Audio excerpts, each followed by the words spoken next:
How true? Kim Chiu, palagi nga bang nasa bahay ni Paulo? Base sa kapitbahay ng aktres.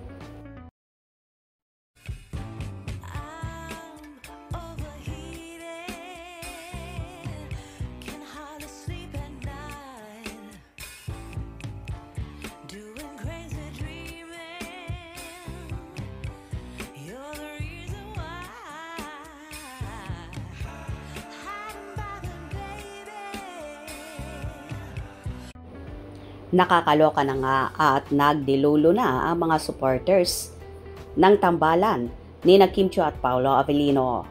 Pareho kasi na nawala ang napapabalitang magjowa na nitong mga nakarang araw at sabay ding lumitaw. Kaya naman isa't isa ay hinahanap sila ng kanilang tagahanga kung nasaan daw ba ang magsing irog at kung saan daw nag-celebrate ng birthday si Paolo. May mga kumakalat din kasi na larawan ng lugar sa Amampulo na hinihinala ng marami na dito nga nagstay ang mag-sweetheart. Tagong-tago nga ang ginagawa ng Kim Pao sa kanilang totoong buhay. Gusto lang siguro ni Kim at Paolo na maging pribado ang kung anong meron sila sa relasyon nila ngayon. Lalo pat alam naman ng lahat na nonchalant si Paolo at gusto talaga nito ay pribado ang buhay niya, lalo na sa larangan ng love life.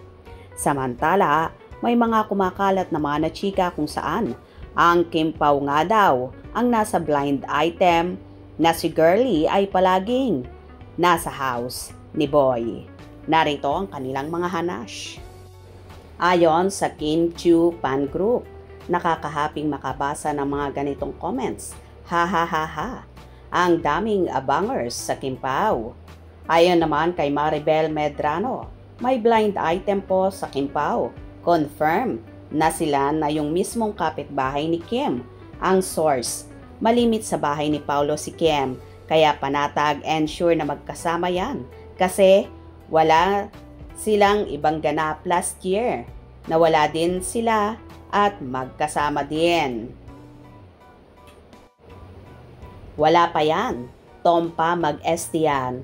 Balingbing talaga tayo. Dati pag wala si Kim sa Showtime, ayaw manood. Ngayon, inaabangan. Sana wala si Kim sa ST.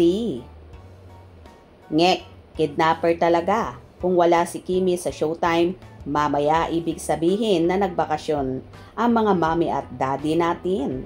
Tama, nag-i-enjoy lang muna sa birthday ni Pao. Literal na my love will make you disappear. Ang will make you take care of me. Nag-disappear na naman ang Kim Pao, just like last year. Walay pa. Kaya, hep hep, hooray!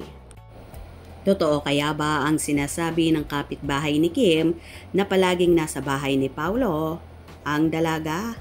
For sure kung totoo man ito, maraming Kim Pao supporters ang matutuwa at for sure, so happy rin ang nararamdaman nila dahil confirm na magjowa na ang Kim Pao.